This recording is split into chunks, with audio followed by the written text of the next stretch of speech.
할렐루야. 바이블 프로젝트 5번째 에피소드 미래로 떠나는 여행에 오신 것을 환영합니다. 오늘 아침에 묵상하게 되는 예레미야서 33장, 34, 35, 36장을 통해서 우리에게 부어주실 하나님의 은혜를 기대해 봅니다. 우리 예레미야서 앞부분은요, 굉장히 비극적인 내용들로 채워져 있습니다. 그러니까 예레미야 선지자의 그 메시지 안에는 가슴을 후벼 파는 그런 뼈아픈 말씀들이 많이 있습니다.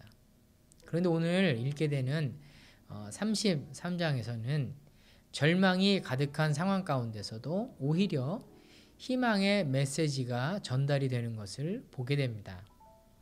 특히 예레미야서 33장부터는요, 새로운 전환점이 시작이 됩니다. 자, 1절에 보시면 예레미야의 상황은 어떻습니까? 지금 시위대 뜰 안에 갇혀 있습니다. 그러니까 당시는요, 선지자를 감옥에 가두는 그런 어두운 시대였습니다. 위기의 상황이었습니다. 하나님의 말씀이 제대로 전해질 수 없는 그런 상황이었습니다. 그리고 외부로부터는 바벨론의 군대가 유다를 점령하였습니다. 예루살렘 성전이 무너졌고요, 성전이 회파되었고 침략자들에 의해서 짓밟혔습니다. 결국에는 유다 왕조는 기울어져 버렸습니다. 그리고 유다의 마지막 왕이었던 시드기야 왕마저 볼모로 잡혀갑니다. 그러니까 눈에 보이는 현실은 부정적이고 굉장히 참담합니다. 이런 때 한 가지 사건이 일어납니다. 그게 뭘까요? 33장 1절에 보시면 여호와의 말씀이 예레미야 선지자에게 두 번째로 임합니다. 예레미야는 시위대에 갇혀 있어서 모든 것이 단절되어 있는 상황이었습니다. 그런 선지자에게 하나님의 말씀이 임했다는 것은 무슨 의미일까요? 자, 우리가 여기서 기억해야 할 중요한 사실은요, 하나님의 말씀은 선지자가 있는 장소가 아니라 선지자에게 임했다는 것입니다. 그것은 다른 말로 하면 하나님께서 일하시고 계신다는 것입니다. 역사적으로는 굉장히 암울하고 답답한 시대에 선지자는 지금 갇혀 있습니다. 그럼에도 불구하고 그런 상황 가운데 하나님의 말씀이 임하셨고 한 번이 아니라 그것도 두 번이나 임한 것입니다. 우리가 살면서 위기라는 단어를 많이 듣고 또 많이 사용하죠. 성도 여러분에게 진정한 위기, 참 위기는 무엇일까요? 그것은 하나님의 말씀이 임하지 않는 겁니다. 말씀을 묵상하기 위해서 성경책을 펴봐도 읽혀지지도 않습니다. 또 이해가 잘 되지 않고 말씀이 겉돌죠.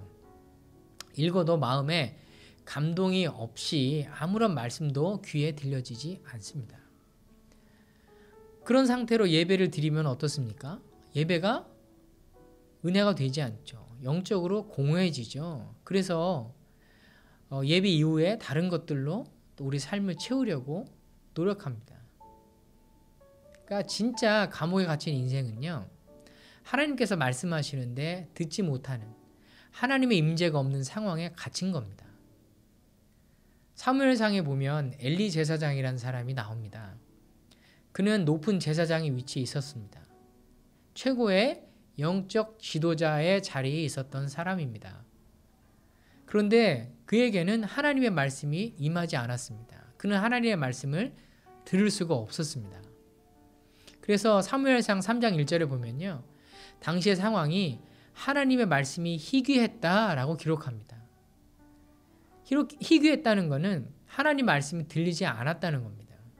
그러니까 제사장으로서 역할이 끝나는 거죠. 무서운 이야기 아닙니까? 하나님의 말씀을 전해야 하는 제사장인데 전할 말씀이 그 속에 없어요.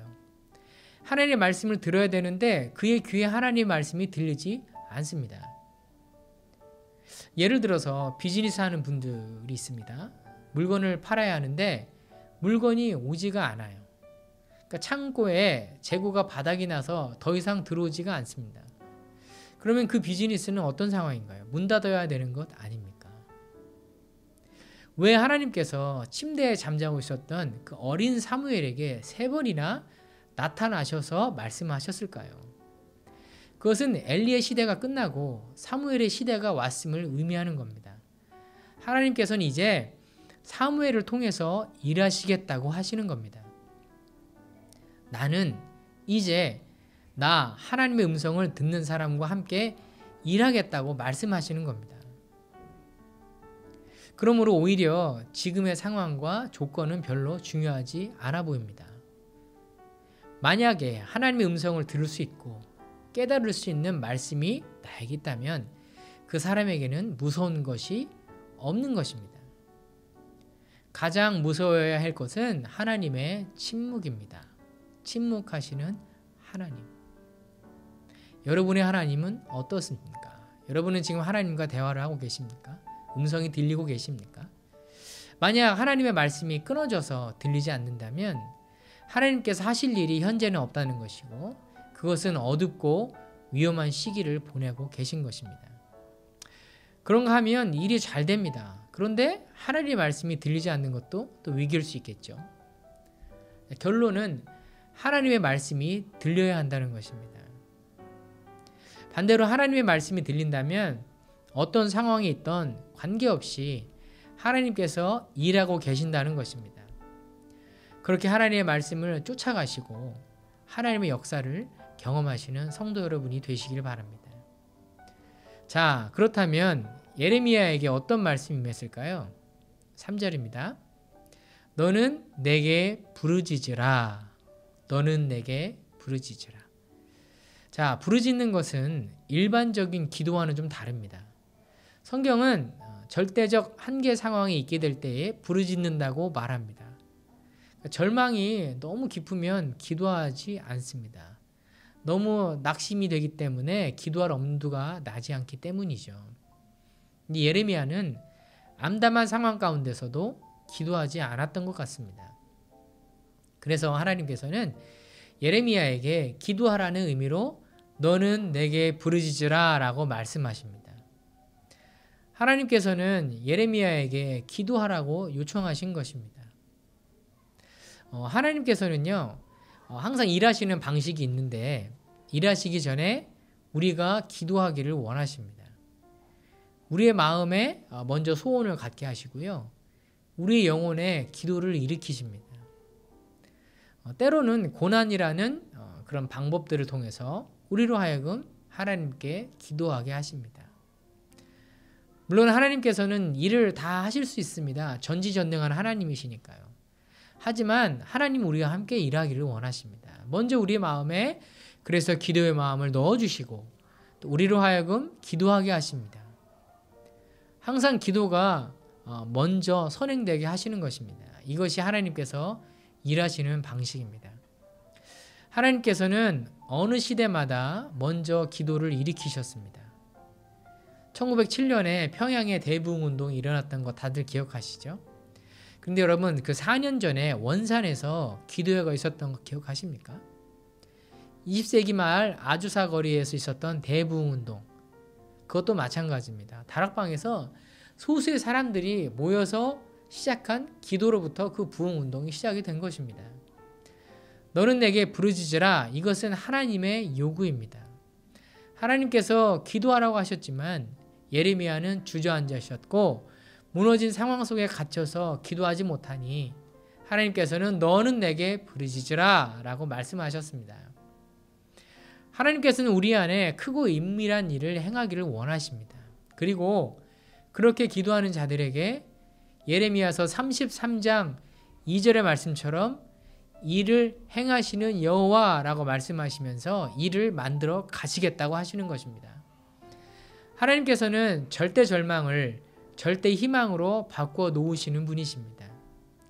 그럼 우리가 해야 할 일은 그 하나님을 신뢰하고 하나님께 기도하는 것인 줄로 믿습니다. 자, 그러면 어떻게 될까요? 32장 27절에 보면요. 나는 여호와요 모든 육체의 하나님이라 내게 할 수 없는 일이 있겠느냐. 아멘. 하나님께서는 우리에게 너는 내게 부르짖으라. 내가 내게 응답하겠고 내가 알지 못하는 크고 은밀한 일을 너에게 보일 거야. 왜냐하면 나는 모든 육체의 하나님이고 내게 못할 일이 없기 때문이야 라고 말씀하시죠. 오늘 이 아침에 그 하나님을 붙잡고 그렇게 기도하는 가운데 응답을 받으시는 놀라운 은혜가 있으시기를 예수님의 이름으로 축원을 드립니다. 이 아침에 두 가지 제목으로 기도했으면 좋겠습니다. 첫 번째는 하나님의 말씀이 내게서 떠나지 않게 하여 주옵소서. 항상 들려지게 하옵소서. 두 번째, 하나님의 말씀을 붙잡고 포기하지 않고 기도하게 하여 주옵소서. 기도가 멈춰지지 않는 인생 되게 하여 달라고 다 같이 우리 기도하며 나아가겠습니다.